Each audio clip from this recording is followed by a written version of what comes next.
Ahí entra la historia de Rama Avatar. Sí. Él había nacido junto con tres expansiones de él, Bharata, Lakshman y Satrudna. Son diferentes formas de Vishnu, ¿no? Lo que es el Chaturvyuha. Chaturvyuha son diferentes expansiones. Eso es lo que se llama una expansión Swansa. Bajrangi quiere decir miembro de rayo, porque el rayo de Indra le había pegado. Okay. Hay una escritura, el Vimanika Shastra, ¿no? que da gráficos y descripciones de cómo construir una vimana. Wow. Kubera es el deva del tesorero de los planetas celestiales, de la dimensión celestial del Swargaloka. El rey, para el siguiente Satya Yuga, ya vive en la tierra. Oh. Ya está meditando, preparándose para ser el siguiente Rajarshi, el siguiente rey del Satya Yuga. Kalki, que es quien viene a hacer la transformación de Kali Yuga al Satya Yuga, hasta donde yo sé, no ha venido. No. En realidad, todo este incidente, este conflicto, lo creé yo, porque quería tener un contrincante con el cual poder enfrentarme y disfrutar de una buena lucha. Porque a Krishna también le gusta luchar, de hecho con los gopas lucha, pero siempre es entre amigos, nunca es muy en serio, ¿no? Sí.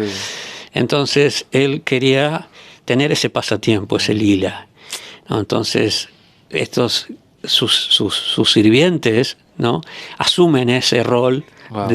No es que son malas personas, es simplemente no pueden satisfacer el deseo de otro lila. Exacto, exactamente. Como Ravana y Kumbhakarna eran dos, en realidad eran tres hijos, pero el tercero, Vibhishan, era como lo que hablábamos antes, ¿no? Era un gran devoto. O sea, a pesar del entorno, ¿no? Él siempre se comportó como una persona muy buena, muy piadosa, ¿no? Pero sus dos hermanos, ¿no? Ravana, por un lado, también a través de penitencias había alcanzado un gran poder, y Kumbhakarna era tan poderoso y causaba tanto estrago, tanto disturbio. Los devas hicieron que durmiera durante 6 meses, ¿no? Porque si estuviera despierto todo el año iba a destruir todo. Entonces durante 6 meses Kumbhakarna dormía. Y Ravana tenía por costumbre raptar mujeres y violarlas. Entonces, en un momento lo maldijeron de que si él volvía a violar a una mujer, le iba a explotar la cabeza. 2 personas diferentes, en diferentes momentos, le dieron la misma maldición. Entonces Ravana siguió raptando mujeres, pero ya no las violaba. O sea, trataba de conquistarlas. Y se enteró de que había una mujer muy hermosa, ¿no? Y ahí por entra, su hermana, ¿no? Por su hermana, Surpanaka. Sí, Surpanaka. Y ahí entra la historia de Rama Avatar, ¿no? Que él había nacido junto con 3 expansiones de él, o sea, sus 3 hermanos, Bharata, Lakshman y Satrudna, son diferentes formas de Vishnu, ¿no? Lo que es el Chaturvyuha. Chaturvyuha son diferentes expansiones. Dios tiene esa capacidad de manifestarse a sí mismo como diferentes personalidades con la misma potencia. Eso es lo que se llama una expansión Swansa.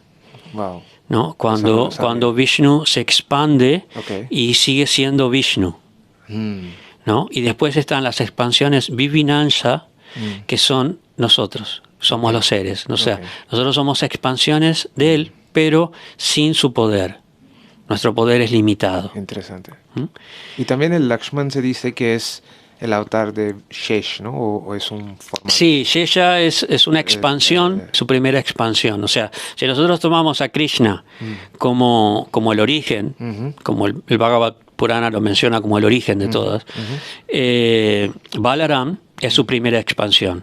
Y de Balaram surgen todos los Purusha avatars, Shesha y Lakshman en este caso, ¿no? Eso es un avatar de Shesha. Bharata y Satrugna son expansiones de Aniruddha y Pradyumna, que son otras formas de Vishnu. Entonces, Dasarat no tenía hijos. Tenía 3 esposas, pero no tenía hijos. Y él, bueno, celebró un gran sacrificio, un gran yagya. ¿Ashwamedha yagya o no era eso?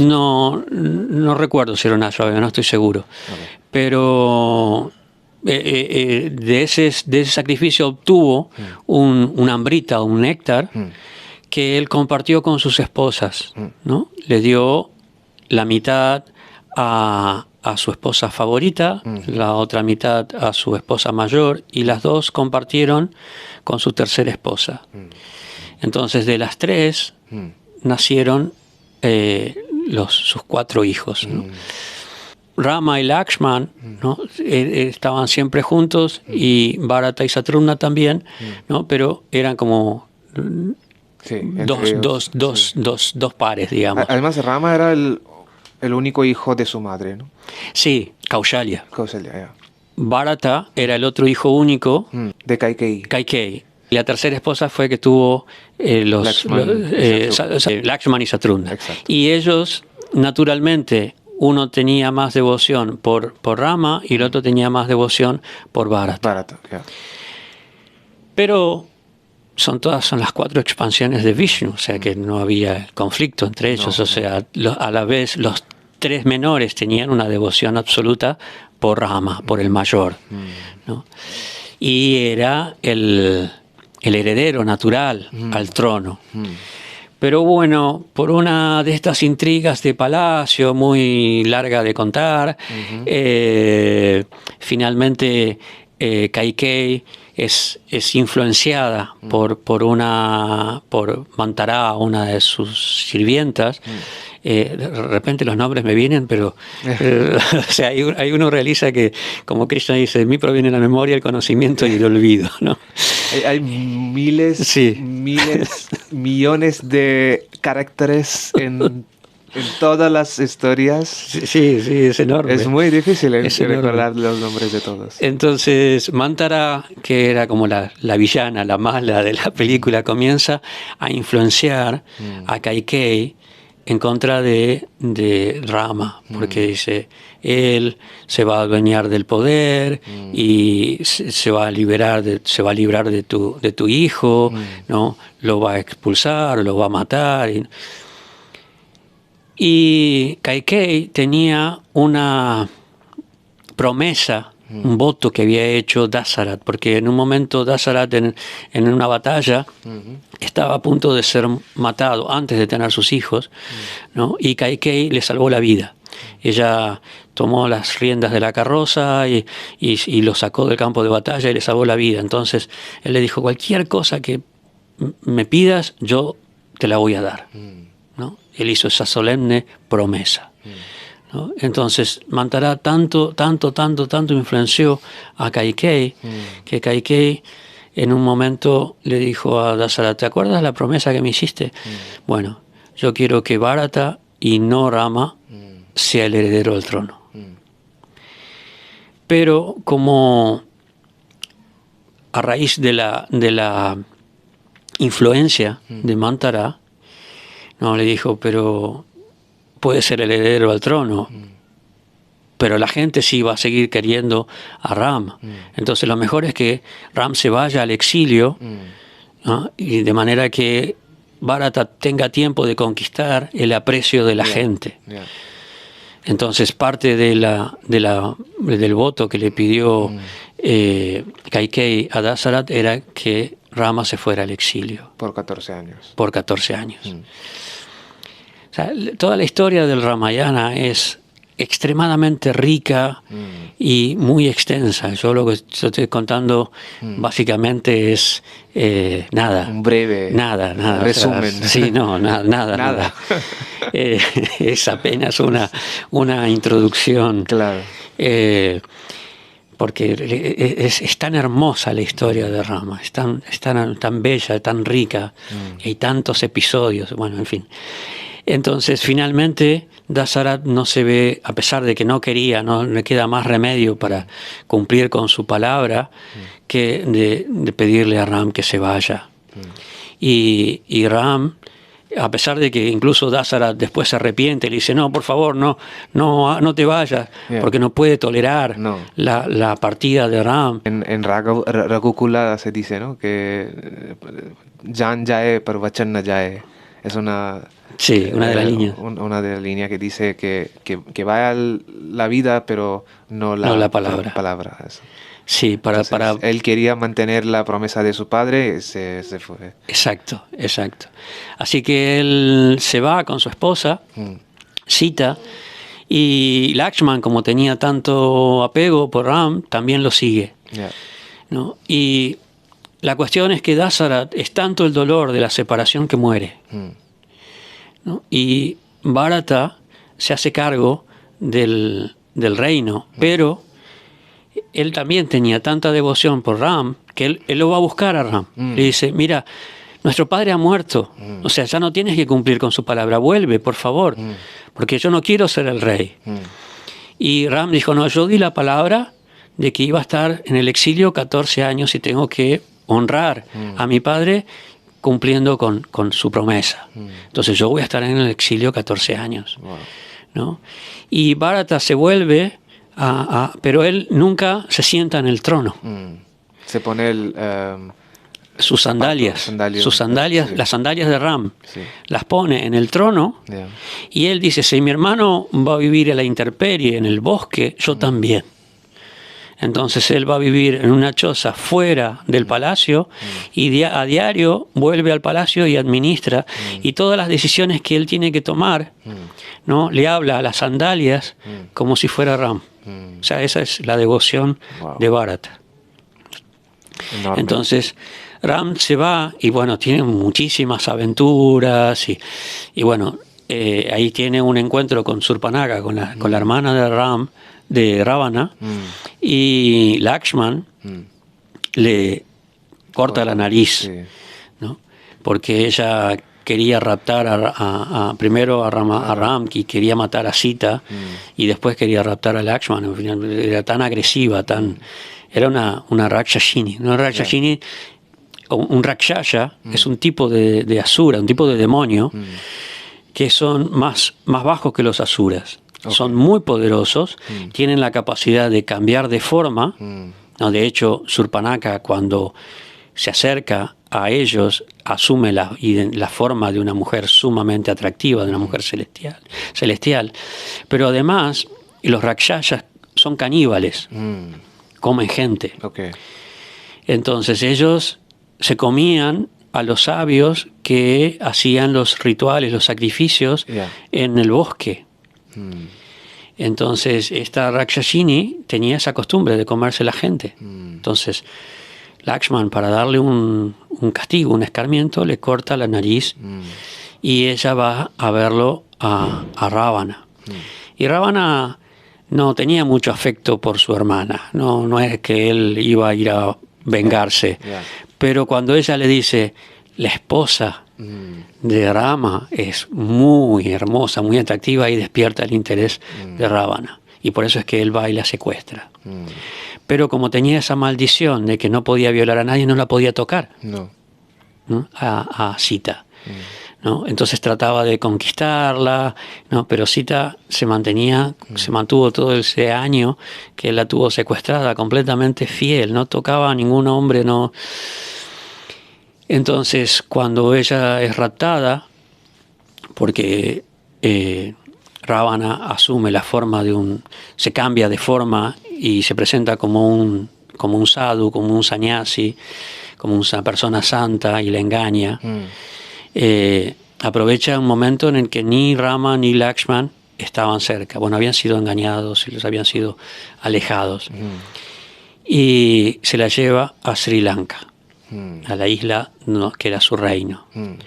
¿No? Entonces Ram y Lakshman comienzan a buscarla por todas partes, y había un un buitre que era un devoto que quiso pararlo a Ravana, pero Ravana lo derrotó y se llamaba Jatayus, ¿no? Y él le dijo a Ram, cuando Ram lo encontró, le dijo quién había secuestrado y hacia dónde la había llevado.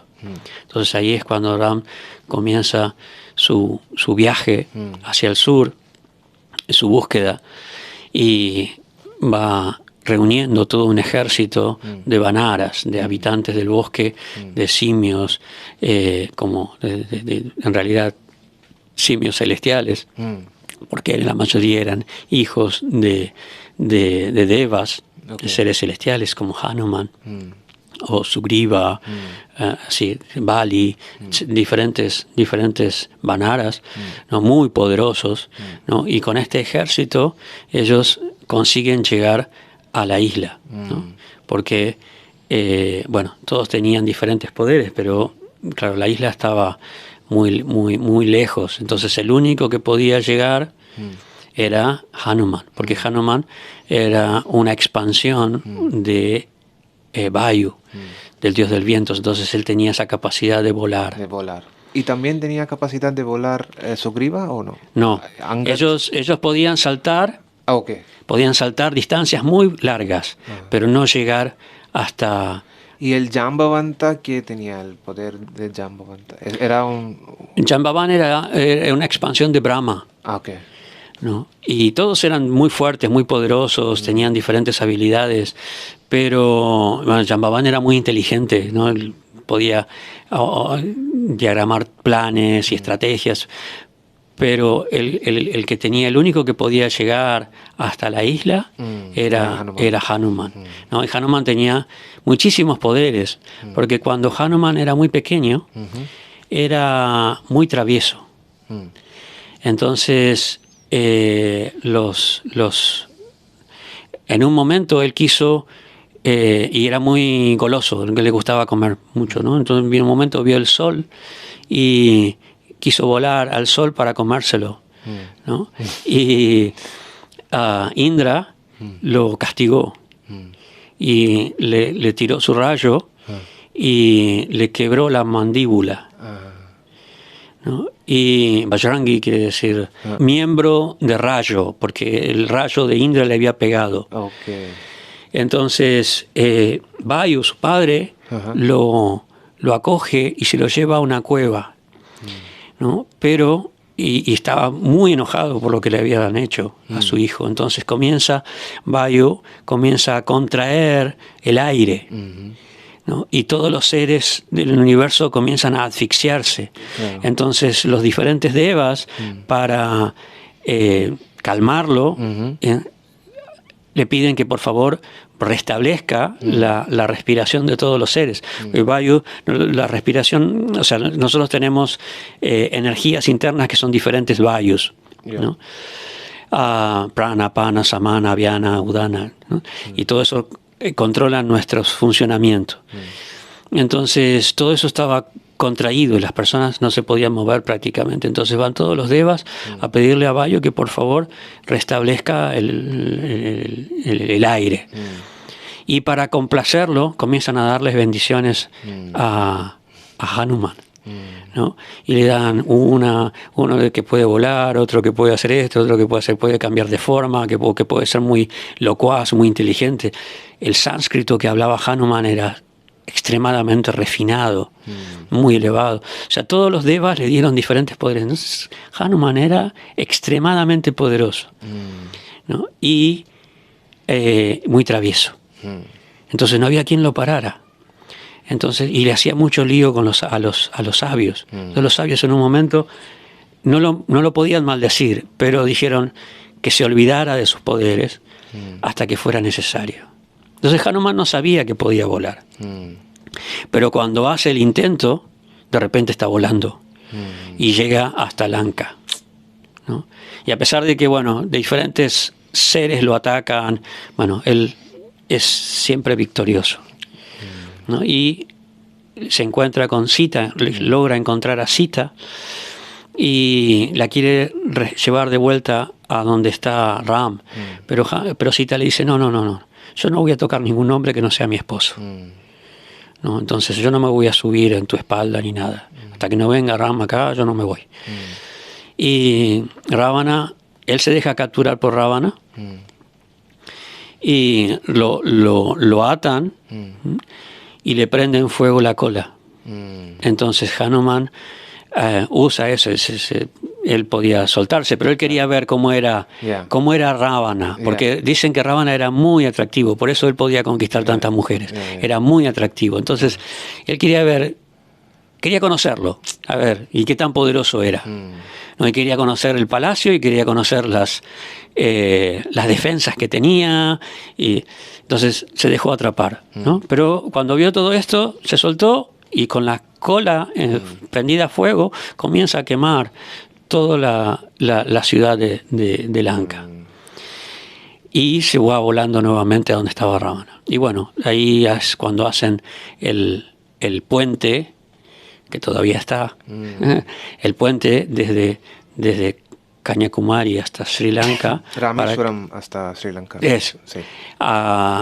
Para que todo el ejército de Ramachandra pudiera llegar hasta Lanka. Ram Setu. Recientemente hubo una película sobre Ram Setu, donde también el más conocido Kirtaniya Krishnadas se cantó sobre Sri Ram en esta película. Qué bonito. Pero es una película no nada religioso ni nada, muy científico, muy arqueológico. Un documental.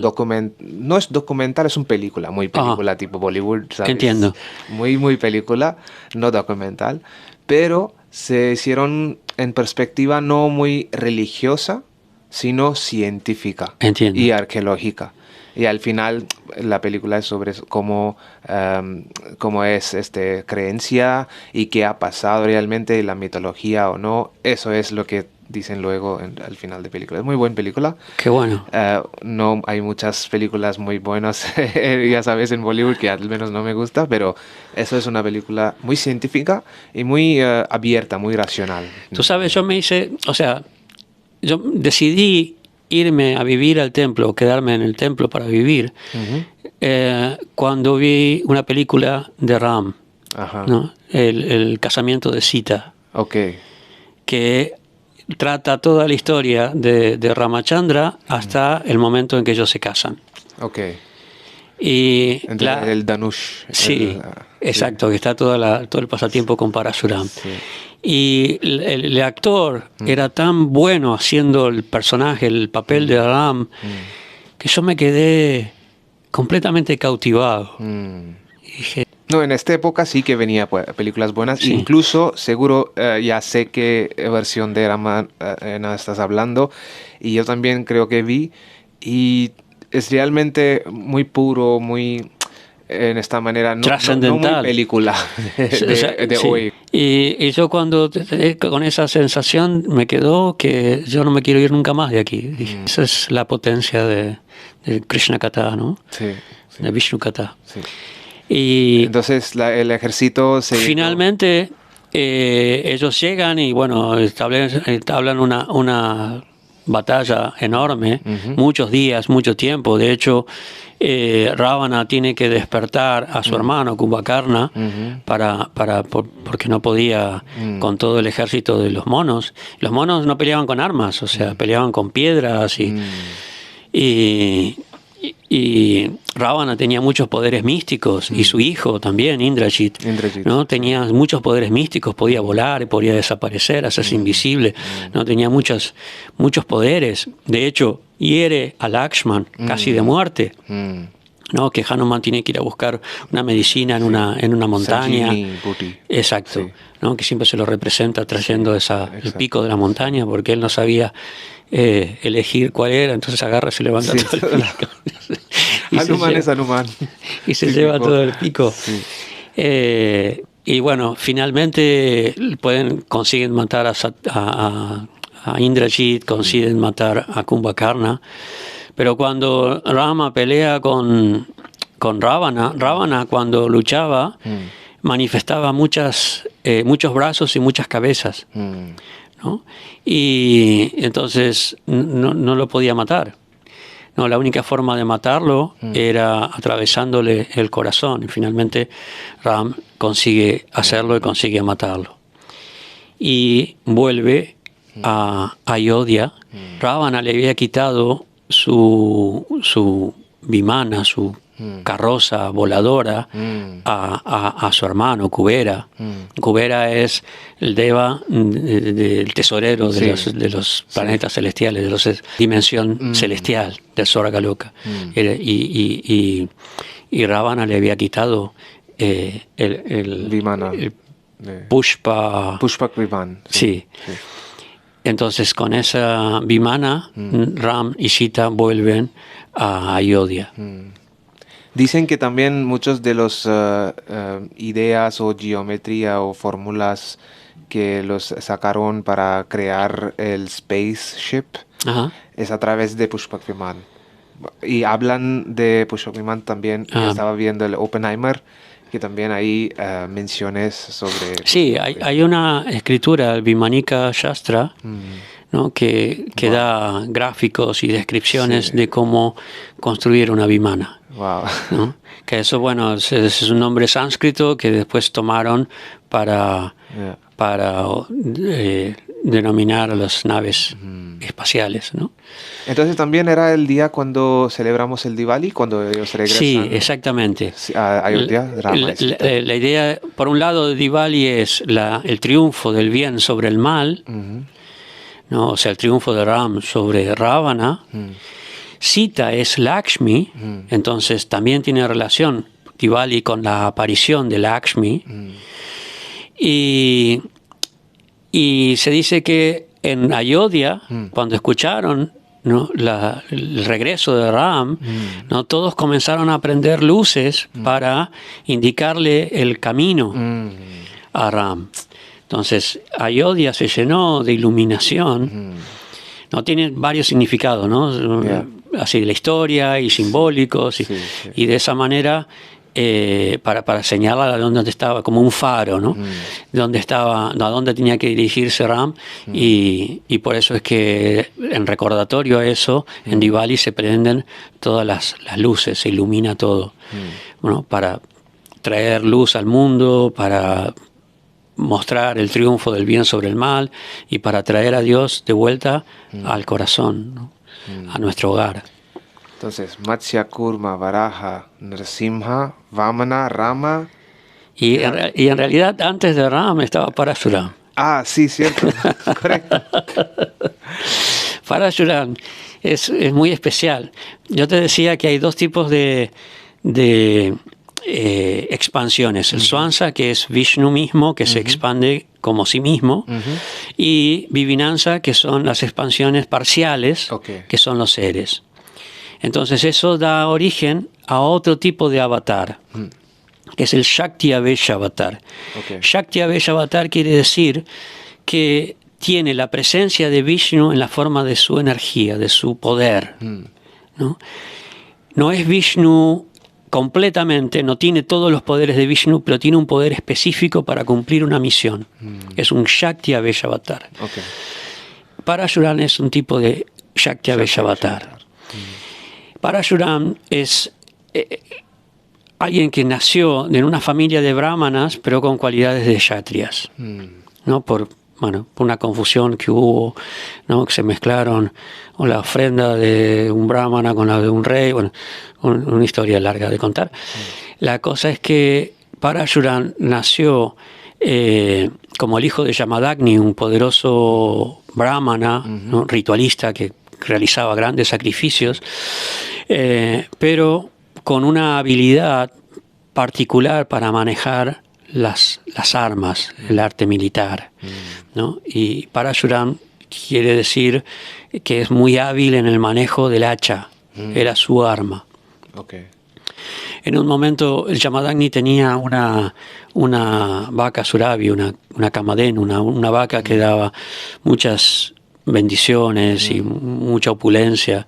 Entonces un rey, Kartaviri Arjuna, se puso muy envidioso y se la robó, ¿no? Entonces Parashuram la fue a buscar y bueno, tiene una gran lucha con el rey, lo mata, él recupera la vaca, la Kamadhenu. Kartavirya-Arjuna era muy, muy poderoso, tenía muchos poderes místicos. De hecho, fue uno de los pocos que pudo derrotar a Ravana. Eran contemporáneos. ¿No? Pero bueno, Parashuran lo mató. La misión de Parashuran era que en ese momento en la tierra había demasiado poder militar. Y los kshatriyas, los guerreros, se habían corrompido por el poder. Y lo único que hacían era luchar y oprimir a la gente. Entonces, Parashuran viene para purificar los linajes de los kshatriyas, de todos esos guerreros corruptos. Por eso es que la historia empieza con Kartavirya-Arjuna. ¿No? Entonces, cuando mata a Kartavirya-Arjuna, primero le corta todos los brazos, tenía muchos brazos más que Ravana. Y primero acaba con Kartavirya-Arjuna, y después los hijos de Kartavirya-Arjuna van y matan a Yamadagni en venganza. Entonces Parashuran extermina a todo ese linaje de los hijos de Kartavirya-Arjuna, y a todos los que van surgiendo después, ¿no? Todos los otros kshatriyas, todos los guerreros que estaban así, tenían las mismas inclinaciones, la misma tendencia, que solamente usaban su poder para oprimir y para controlar y para gobernar despóticamente, ¿no? Tiránicamente. Entonces él va exterminando, ¿no? 21 generaciones de kshatriyas. Por eso que cuando se encuentra con Rama, que era un kshatriya, tienen un enfrentamiento. ¿No? Pero él en un momento toma conciencia del poder de Ram, y que Ram no es un kshatriya, sino que es Vishnu. Entonces él, porque Ram en el casamiento, en el Swayamvara de Sita, rompe la prueba que él tenía que hacer, era tensar el arco de Shiva, y Ram no solo que lo tensa, sino que lo rompe. ¿No? Entonces, y como Parashuram considera que esto es una ofensa a Shiva, ¿no? Él se presenta ahí y lo quiere castigar, pero después él se da cuenta del poder de Ram, y que era Vishnu, entonces ofrece respetos y se retira. Entonces el siguiente avatar es de Krishna, ¿no? Después de Rama. Sí. Parashurama, Rama y Krishna. Cuando en la época del descenso de Krishna también se producía una situación similar, que la tierra estaba siendo agobiada por el peso de las fuerzas militares que había, de tantos guerreros que estaban peleando y causando tanto disturbio, tanto dolor, tanto sufrimiento a la gente. Tanto que los devas van a pedirle a Brahma que haga algo, ¿no? Incluso la tierra personificada como Bhumi, ¿no? Va a pedirle a Brahma. Y Brahma dice, bueno, tenemos que ir a pedirle a Vishnu. Entonces ellos van al Svetadvip, a orillas del océano de leche, para pedirle a Vishnu que por favor haga algo.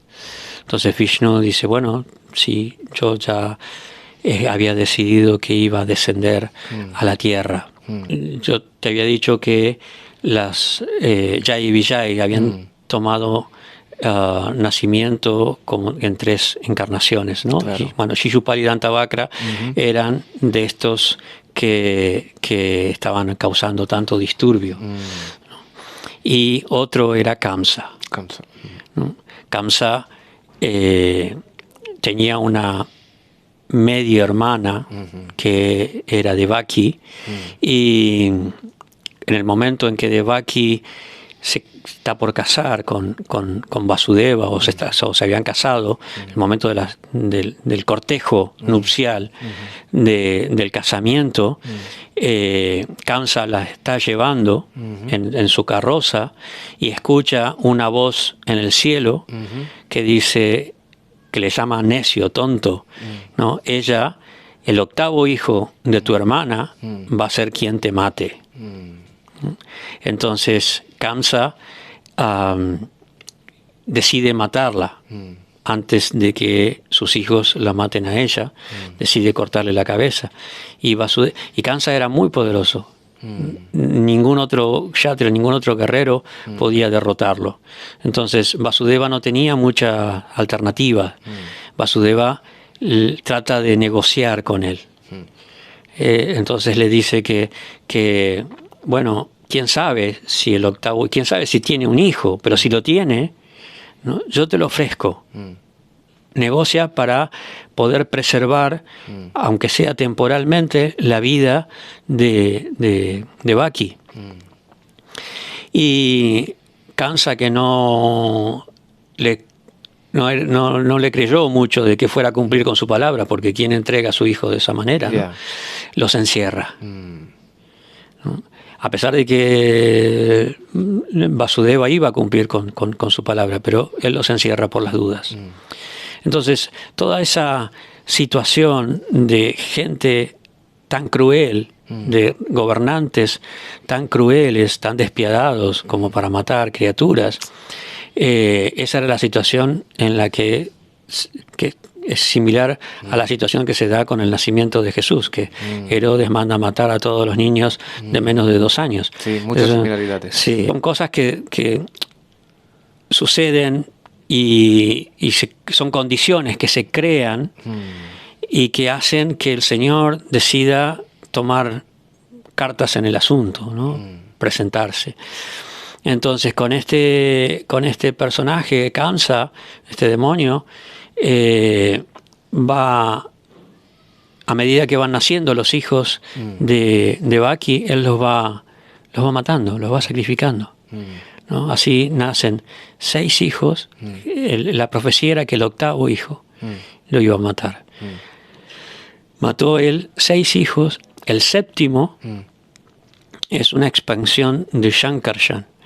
¿De Shankarshan? Sí, de Shankarshan, de Balaram. Okay. ¿Sí?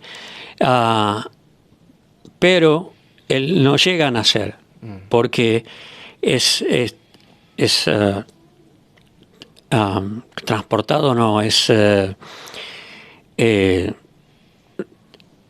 ¿cómo es que se dice?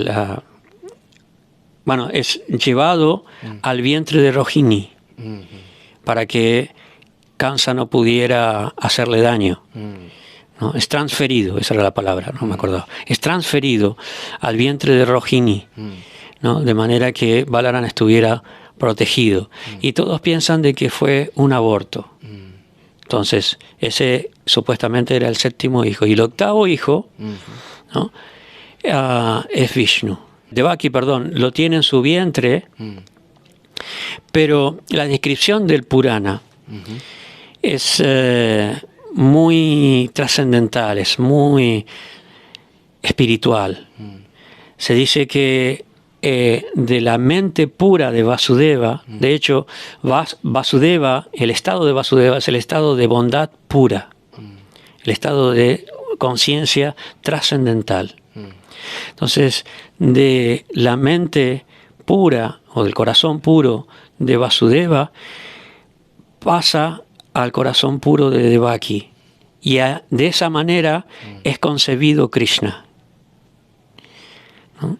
Y se dice que Devaki comienza naturalmente a resplandecer con un brillo sin igual, y de la energía, de la pureza, de la potencia espiritual de Krishna.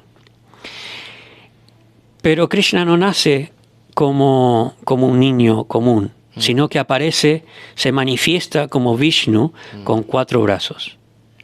Entonces, justamente estamos leyendo ahora en nuestras lecturas del Srimad Bhagavatam, del Bhagavad Purana en la mañana, en las clases de la mañana, que las pueden seguir por Facebook. Vamos a poner el link en la descripción, así que podés seguir. Exactamente, como hacen en YouTube. Aquí está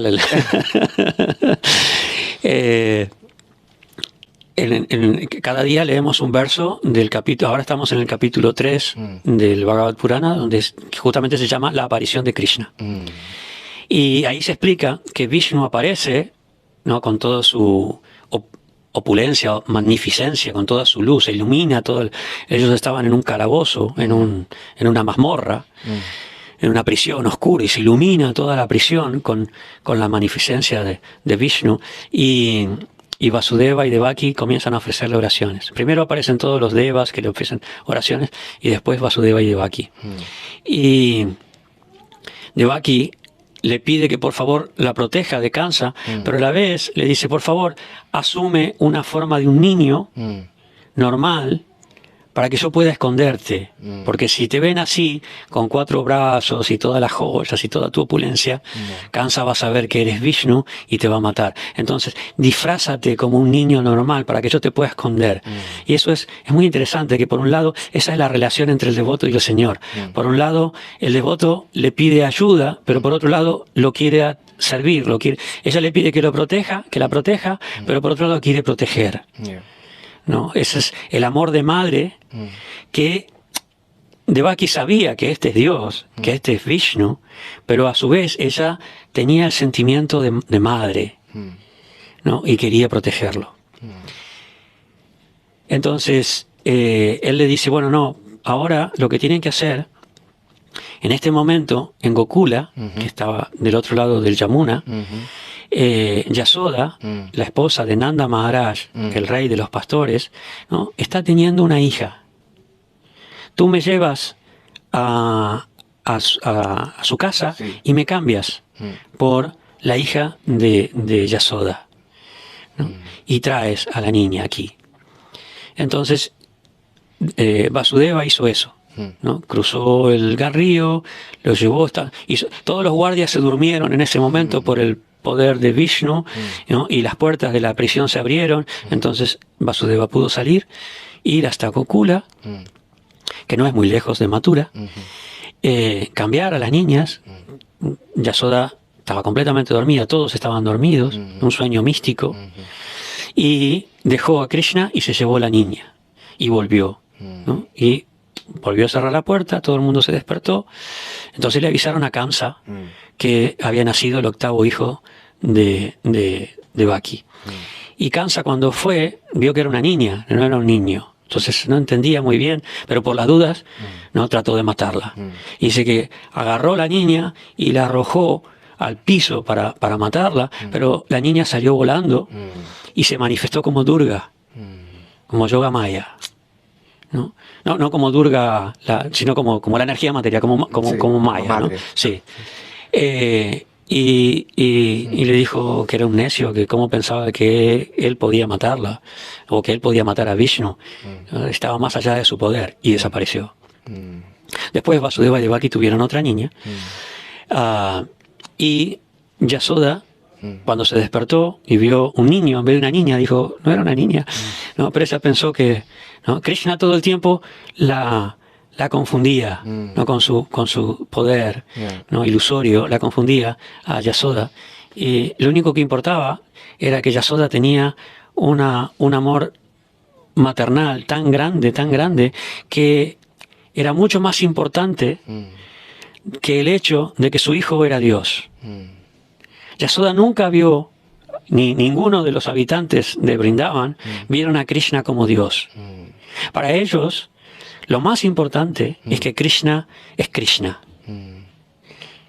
Lo de Dios es secundario. No están enamorados de Él porque sea Dios, están enamorados de Él por Él mismo, por sus cualidades, por su amor, por su bondad, por todas las cualidades de Krishna, ¿no? Y eso es muy importante en nuestra tradición, ¿no? Chaitanya Mahaprabhu, cuando compone el Shastaka, esas 8 instrucciones, en el último verso, él dice, yo no reconozco a nadie más que a Krishna como mi Señor, y lo seguirá haciendo aunque me maltrate, o aunque me destroce el corazón por no estar presente ante mí. Él es mi Señor venerable incondicionalmente. Ese incondicionalmente significa que no importa si es Dios, o no importa si es bueno o malo conmigo, o sea, lo único que me importa es Él. Hay una oración cristiana, un soneto, que es muy parecido, que manifiesta el mismo sentimiento, ¿no? El soneto dice algo así, no me tienes que dar para que te quiera, porque de todas maneras te quiero. O sea, no espero nada, ¿no?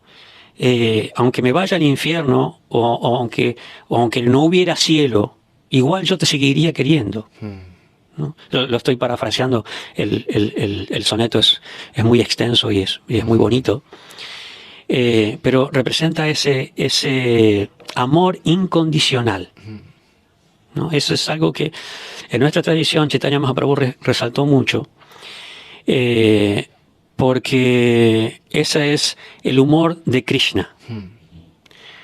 Krishna, por ejemplo, cuando Yasoda, en un momento los pastorcitos, incluso Balaram, cuando era niño, Krishna, lo acusan de comer tierra, como los niños comen tierra, ¿no? Porque Krishna actuaba como un niño común.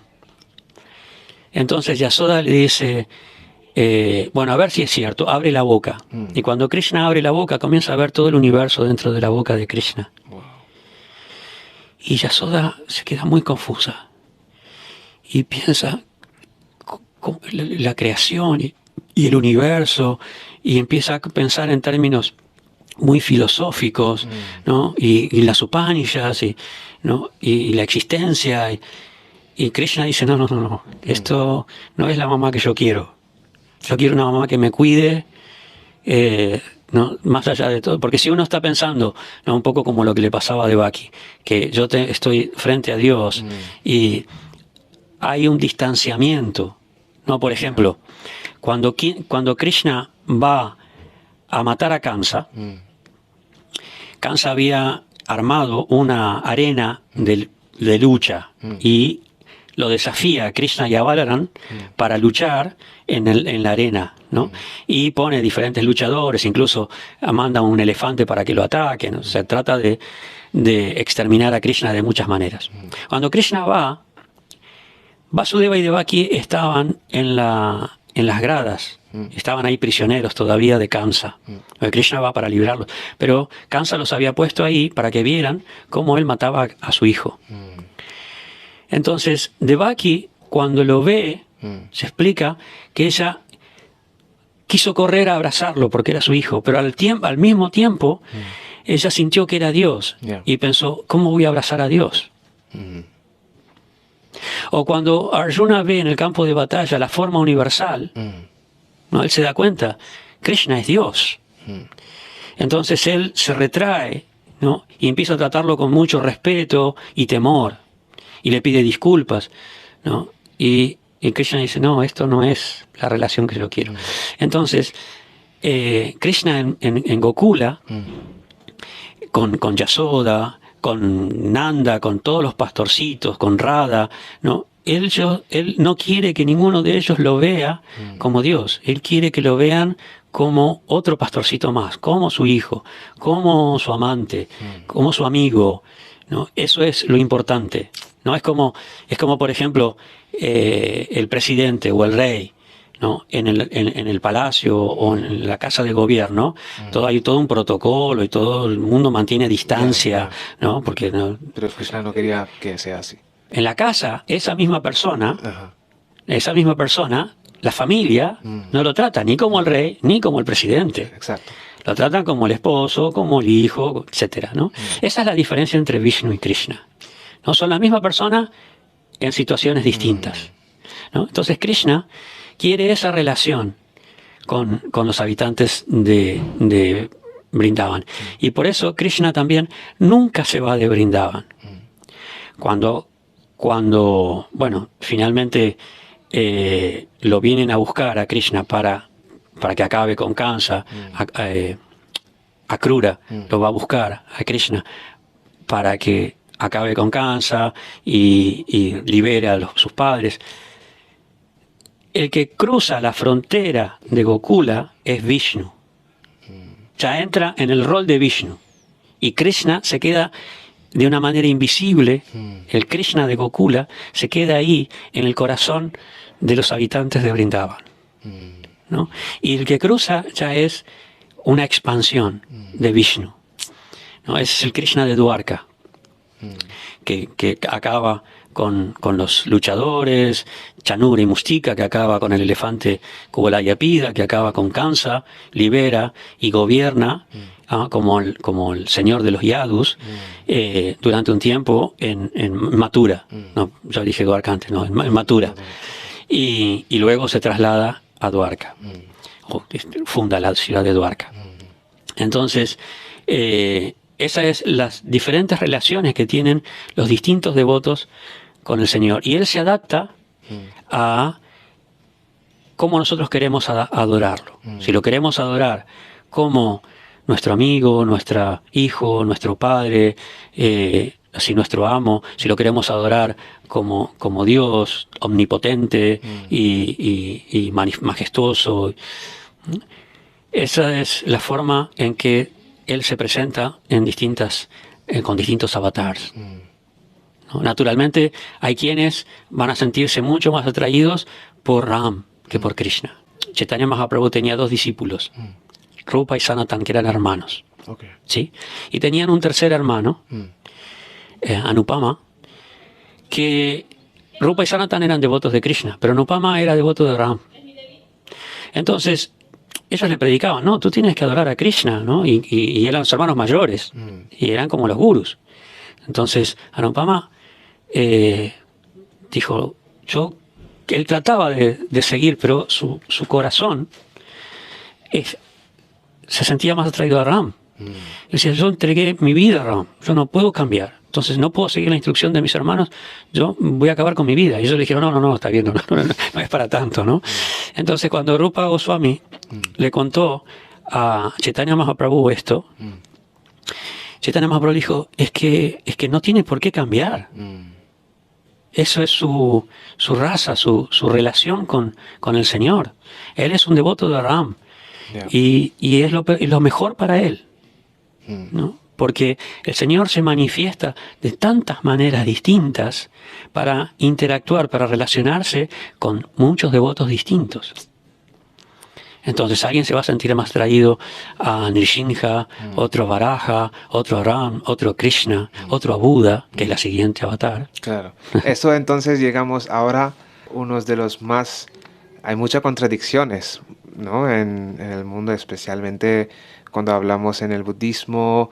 El Buda tiene otro aspecto completamente, que él su mismo no se considera como Dios, tanto como Krishna en su época, y es muy difícil a veces hablar con algunos que se creen en una cultura a otra, que Buda es uno de los avatares de Vishnu.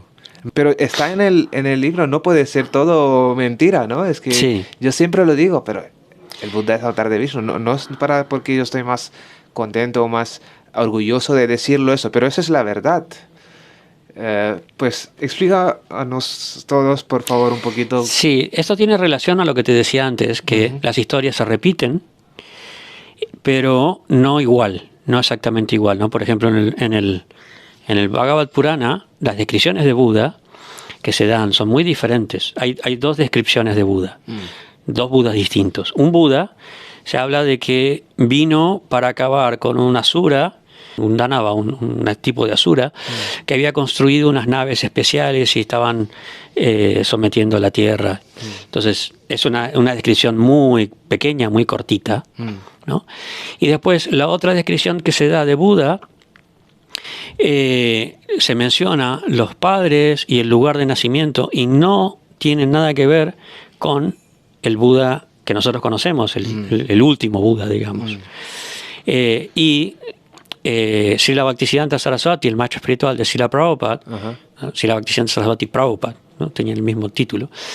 Él dijo, no son la misma persona, es otro Buda. Este último es otro Buda, ¿no? Que tenía otra misión.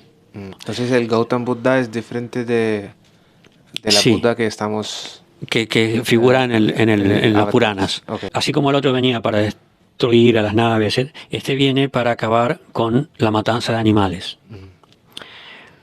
Porque en los Vedas se menciona un tipo de sacrificio, el Gojagya, que se sacrifica a la vaca. ¿No? Pero cuando se hace eso solamente para comer la carne, por gula, por lujuria, no como ofrenda, entonces eso es muy irreligioso. O sea, ya es algo malo no seguir los principios religiosos, pero seguirlos de una forma desvirtuada, ¿no? Por intereses, es mucho peor. O sea, corromper los sacrificios, corromper los rituales religiosos por lujuria o por intereses materialistas es muy malo. Entonces es una hipocresía, es una mentira. Es una mentira directamente a Dios, así de cara a cara, ¿no? Entonces Buda viene y dice, no sigan los Vedas, ¿no? Y tiene mucha relación con este Buda también, ¿no? Porque de esa manera, al seguirlo a él, ¿no? Están siguiendo a Vishnu. Entonces, de una manera un poco indirecta, ¿no? Están siguiendo principios morales, están siguiendo principios religiosos, ¿no? Si bien no son de adoración directamente a Dios, porque, bueno, ese Buda y el Gautama Buda, lo que hacía en realidad era no entrar en la discusión de la existencia. Hay otra situación, que es la especulación árida en temas filosóficos, ¿no? Él da un dharma que es mucho más empático, mucho más misericordioso al sufrimiento de la gente, ¿no? Es algo en contra, por ejemplo, del sistema de clases, de castas, ¿no? Que cualquiera puede practicar el dharma budista, ¿no? Sí. Y él como que anula un poco la discusión de las Upanishads, ¿no? Porque cuando un tema se vuelve una discusión árida, que no tiene una aplicación práctica real para el beneficio de la gente, no sirve. Exacto, ¿no? Un poco lo que hablábamos la vez pasada de la filosofía occidental, que a veces no tiene una aplicación práctica, ¿no? Entonces él dice, este Buda, Gautama Buda, dice, lo importante es el sufrimiento de la gente, no qué va a pasar después, no. Bajemos a tierra, ¿no? Situémonos aquí y tratemos de aliviar el sufrimiento de la gente. Entonces él da el cuádruple, las 4 nobles verdades y el óctuple sendero.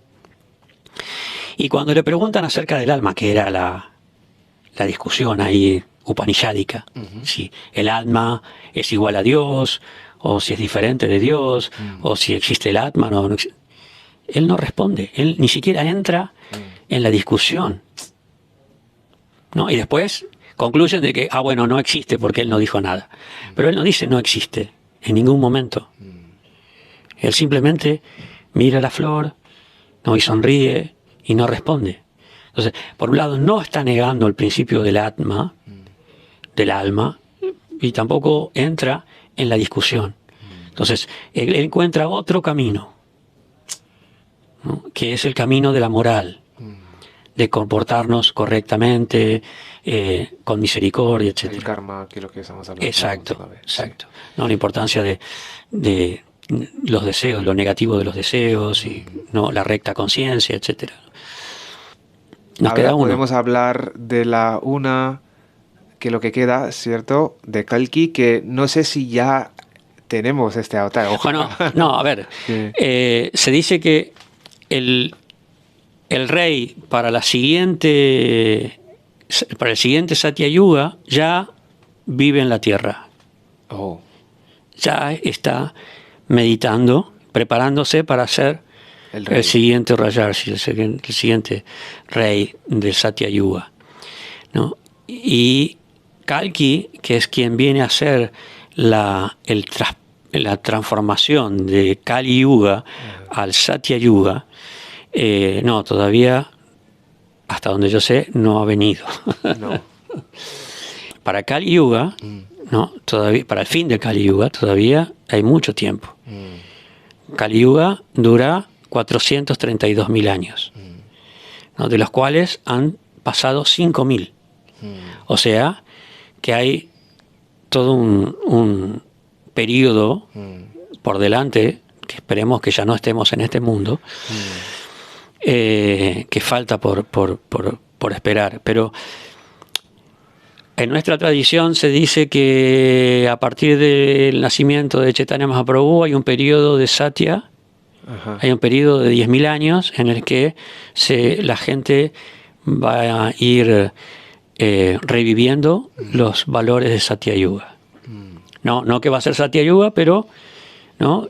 Va a haber un resurgir de los valores espirituales y morales, ¿no? Y eso comienza con el movimiento de Kirtan, ¿no? Con el Sankirtan, el canto congregacional. Y a través del canto del Kirtan, este resurgir de los valores del Satya Yuga se va produciendo gradualmente, lentamente, porque bueno, el tiempo para Dios y para nosotros es muy diferente, ¿no?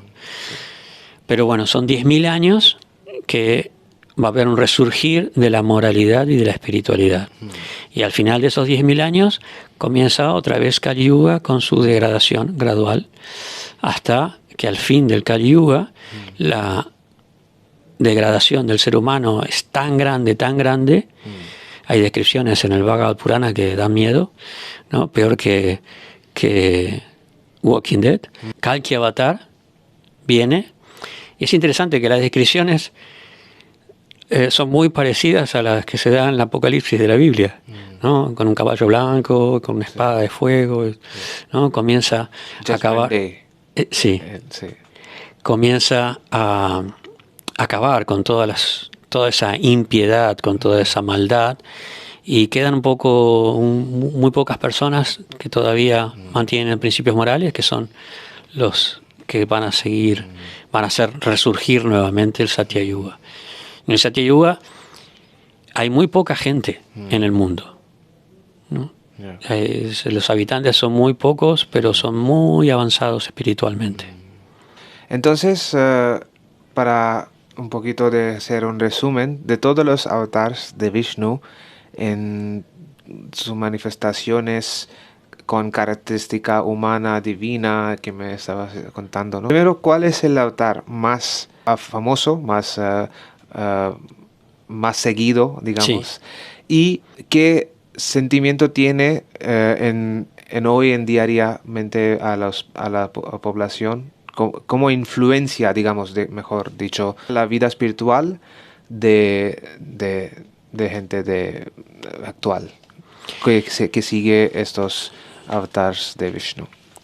Yo no tengo cifras, no te puedo decir tanta gente sigue a Ram, tanta gente sigue a Krishna, pero en mi experiencia, lo que yo he visto en la India, es que Sri Ram encarna el ideal de ser humano, el ser humano perfecto. Entonces es un modelo para los hindúes en general. Y muchas veces no llegan a entender completamente el comportamiento de Krishna. Yo he escuchado muchas veces que cuestionan las cosas que Krishna hacía, ¿no? Por ejemplo, que tuviera tantas esposas. Ram tuvo una sola esposa. Él hizo el voto de Ekapatnivrata. Incluso renunció a su esposa por el bien de sus ciudadanos, ¿no? O sea, la negación, la entrega de Ram hace que dentro del hinduismo quizás sea más respetado, más apreciado que Krishna, ¿no? Krishna es muy valorado, por ejemplo, por el Bhagavad Gita, ¿no? Es el Bhagavad Gita para la gente es único, ¿no? O sea, no hay, que yo sepa, literatura tan completa, en tan poco contenido, en tan poco volumen, que abarque tantos temas, tan completa, tan perfecta, ¿no? Y eso hace que la gente aprecie y valore mucho a Krishna. Pero hay muchas cosas de Krishna que no entienden. Por lo que yo te decía antes, de cómo es que Krishna no no se pone en el rol de Dios. ¿No? Krishna no actúa como Dios. Sí. ¿No? Entonces muchas veces la gente no llega a entender el comportamiento de Krishna. Que Krishna puede ser contradictorio. Incluso Arjuna, en el Bhagavad Gita, dice: me han confundido tus ambiguas instrucciones. Lo está llamando de ambiguo. ¿No? No es fácil entender a Krishna. Krishna es un misterio. Sí. Krishna solamente puede ser entendido por amor. Cuando tú dejas de lado todos tus prejuicios y valores impuestos, condicionales, ¿no? Todos, y trasciendes un poco, ¿no? Es como la madre tiene amor por su hijo y no importa si es feo, lo va a querer igual. ¿No? Para ella va a ser el hijo más bello del mundo, la persona más hermosa, aunque sea feo. ¿No? Eso es el amor. ¿No? El devoto de Krishna ama a Krishna y todo lo que hace le parece maravilloso. ¿No? Hay una historia, no sé, a ver si es un cuento. Al pobre Narada siempre lo usan para dar instrucciones. En una ocasión, Narada le preguntó a Vishnu, de repente no lo cuento exactamente como lo escuché, pero lo importante es el mensaje. Le dice a Vishnu que había una persona que era un comerciante que Vishnu le daba, un poco parecido a la historia de Job, ¿no? Que Vishnu le daba así muchas bendiciones. Y Vishnu le dice: porque es un buen devoto. Y tiene mucha fe, tiene una fe inquebrantable en mí. Entonces, y Narada dice que no le cree mucho. Y bueno, dile que ve a visitarlo y dile que estuviste conmigo.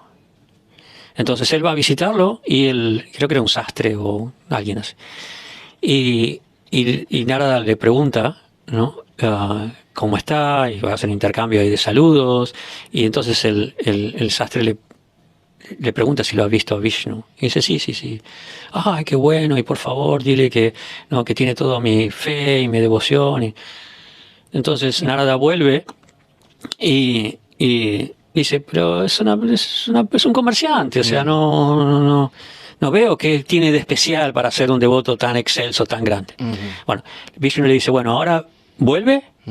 Y cuando te pregunte qué estaba haciendo yo, dile que estaba pasando un elefante por el ojo de una aguja. Entonces, nada, dice: pero eso no se puede hacer. Como eso no puede pasar un elefante por el ojo de una aguja. Es ridículo, ¿no? Entonces, Vishnu le dice: tú ve y dile esto. ¿No? Entonces Narada va, y cuando el sastre le pregunta, ¿no? ¿Qué estaba haciendo Vishnu? ¿No? Y se estaba pasando por un elefante por el ojo de una aguja. Y el sastre dice: qué maravilloso que es mi señor, las cosas que hace, ¿no? Y se llena de júbilo, y ahí Narada entiende, ¿no? Que esa fe inquebrantable, esa fe de poder hacer posible lo imposible, ¿no? Que no hay contradicciones, que Krishna le puede decir a Yudhishthira que diga una mentira y no pasa nada, que Krishna puede estar con mujeres casadas, ¿no? Y no tiene nada que ver con un amor mundano, ¿no? Krishna en el mundo espiritual está con las gopis, pero ahí ellos tienen una relación de Swakiya. Swakiya quiere decir, esto es parte de la teología de Sri Chaitanya, ¿no? Swakiya quiere decir una relación de esposo y esposa. ¿Sí? Pero una de las razones por las que viene a este mundo es porque él quiere tener una relación de amante. Entonces, con las gopis en la tierra, eso en Vaikuntha no es posible. En Goloka Vrindavan no es posible. Pero en la tierra sí, porque hay otros parámetros, ¿no? Entonces las gopis se casan con copas, con pastores, ¿no? Pero tienen una relación de amante con Krishna. Se llama Parakiya Rasa, ¿no? Es una relación de amante. ¿Por qué? Porque la relación de amante es más intensa que la relación de esposo. Muchas veces es uno de los grandes problemas del matrimonio, que uno piensa, ya está, me casé, ya está. Ya. No tengo que esforzarme más. No tengo que conquistarla. En cambio, el amante siempre está pensando de qué manera conquistar, o de qué manera cautivar, o de qué manera atraer, o de qué manera satisfacer, ¿no? La esposa está pensando, ¿no?, que tiene que cuidarse mucho para que el esposo no la descubra, ¿no? Es un amor más intenso. Entonces, como el Madhurya Bhavan. Exactamente, Madhurya. Pero Madhurya es esa relación conyugal, pero más todavía. Entonces, mucha gente no entiende que Krishna haga eso, porque es ilegal, es inmoral. Pero a Dios no se le aplica la moralidad. Está más allá de todo eso. Porque en última instancia, nadie sufría, todos estaban en realidad con su relación, su amor, mucho más fuerte. Y no era una relación, en ningún caso, era una relación egoísta. No, un poco lo que te decía antes, ¿no? Los versos de Chaitanya Mahaprabhu, que aunque me rompa el corazón, no me importa. Él es mi Señor venerable incondicionalmente, ¿no? Esa es la actitud de las gopis. Sí. Las esposas de Dwarka no eran así. Las esposas de Dwarka le ponían más, lo ponían más en aprieto a Krishna, ¿no? Por ejemplo, la hija de Jambavan, ¿cómo era? Jambavati. Era muy exigente, muy demandante con Krishna, y había otros limitaciones, restricciones, otros límites que en Brindavan no. Entonces, muchas veces, mucha gente en la India me dijo, pero Krishna tuvo 16.000 esposas, ¿cómo puede ser que tenga tantas esposas? ¿No? O ¿cómo puede ser que le haga mentir a Yudhishthira? O ¿cómo puede ser esto? ¿Cómo puede ser lo otro? Entonces, Krishna, quizás en cantidad de fieles, no tenga tanto como Ram. ¿Pero por qué? Porque son diferentes aspectos de Dios, ¿no? Pero bueno, eso depende de nosotros, ¿no? Y otras personas se van a sentir más atraídos por Shiva, y otras personas se van a sentir más atraídos por Durga. Y está bien. Pero entre los 10 avatars, ¿no? De los 10 avatars, sí. Más como, entiendo que lo que me dices, entre Rama y Krishna es lo que más, más popular y más seguida para su... Y ahí va a haber devotos de Nishinja, y va a haber devotos de Kurma o de Vamana, y incluso puede llegar a haber devotos de Kalki. ¿Y cómo se influye estos avatares de Vishnu en la práctica espiritualidad de la gente actual? ¿Y cómo crees que se van cambiando tras época, tras tiempo, y cómo se ve ahora que... Sin duda que la influencia de Ram y de Krishna tiene mucho que ver con que están en una apariencia humana. Es más fácil sentirlos más cerca, ¿no? Depende un poco de los ideales de cada sociedad, de cada cultura, ¿no? Yo leí, no sé si existirá todavía, que en algún momento había un partido político que se llamaba Ram Rajya, ¿no? El reino de Ram. Era un partido político en India que quería restablecer los principios morales del gobierno de Ram. Bueno, eso es el ideal de los partidos políticos de los derecha. Ok. Pero bueno, eso es una influencia natural. O sea, todos queremos tener alguien que nos guíe bien, que nos proteja, que nos cuide. Y en ese caso la personalidad de Ram se ajusta más a eso. O sea, todo depende de nosotros. Varaha, Kurma son formas de Vishnu, pero nosotros nos sentimos más cercanos a formas semejantes a la nuestra. ¿Sí? a pesar de que, bueno, no sé, por ejemplo, Matsya recitó todos los Vedas o Hayagriva, también otro avatar de Vishnu que recitó los Vedas. O sea, Panduranga, Vitala. Por ejemplo, ¿no? También, son todas, de hecho, las deidades son avatars también. También son encarnaciones, son manifestaciones de Dios. Entonces, naturalmente, uno se va a sentir más, por su propia naturaleza, se va a sentir más atraído a un avatar que a otro. Entonces, en el caso de Krishna o de Ram, por un lado, que bueno, como son semejantes a la forma humana, tienen más influencia. Por otro lado, depende de lo que nosotros estemos buscando, ¿no? Por ejemplo, en Occidente, que se tiene a la religiosidad, se tiene una visión tan rígida, tan estricta, ¿no? Se busca más un amor un poco más libre, no libre en un sentido hippie, sino un poco menos exigente, ¿no? Krishna se ajusta más a ese tipo de necesidad de las personas en Occidente, ¿no? En cambio, en India, que hay un estándar moral mucho más fuerte, ¿no? Ram encaja mejor. Entonces, eso depende de la sociedad, de la cultura, de las necesidades de ese momento, de esa sociedad. Exacto, como dijiste, el momento me recuerda que también a veces me siento, y no solamente a mí, sino también lo veo en muchas personas, que a veces viene una época de mucho de Ram, otras veces mucho de Hanuman, otras veces mucho de Krishna, otras veces quiere mucho Narasimha, quiere hacer todo el Narasimha Stotra o todas las cosas de otro avatar de Vishnu, o otro dios, o incluso Shiva o Ganesha. Entonces creo que también existe esta parte de que cada persona totalmente pueda tener un tiempo, un momento de mucho, quiere mucho de... En la vida de una persona, también, en la vida de una persona, a medida que va pasando por diferentes etapas, puede sentirse más inspirado por una forma que por otra, ¿no? Entonces, yo cuando leí el Ramayana, o sea, no podía parar, estaba completamente cautivado por Ram. Cuando leí el Chaitanya Charitamrita, o sea, para mí Chaitanya era el sumum bonum, ¿no?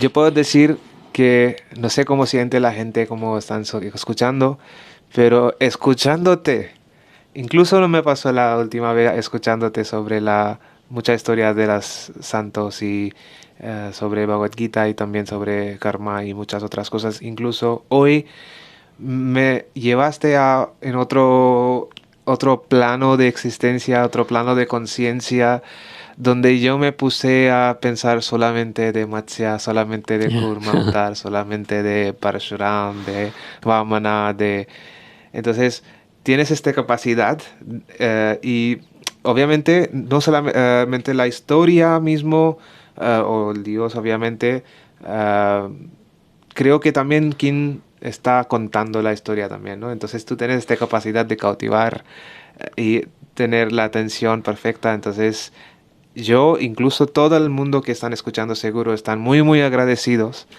de poder escucharte. Hoy, de verdad, yo estoy, gracias a Dios por tener este gran posibilidad de realizar este diálogo contigo, donde yo he enterado de las muchas cosas nuevas y aparte vivido esta experiencia total de los diferentes épocas, diferentes yugas, cuando pasaban estas historias de asuras y rakshasas y incluso de los devas, cuando el Dios vino para asegurar la dharma, ¿no? El orden cósmico, que lo que hemos empezado de hablar durante Así sí, que... es una de no terminar, porque una cosa te lleva a la otra, te lleva a la otra, te lleva a la otra, y wow, hay por tanto, eso ¿no? tenemos que cortar este diálogo a los dos capítulos. Así que Muchas gracias, a ti por su tiempo en este momento tan caluroso otra vez. Y lo agradezco mucho a vosotros también por su paciencia. Muchas gracias. Hare Krishna, Haribol, y nos vemos pronto en nuestro siguiente capítulo de podcast. Muchas gracias. Haribol.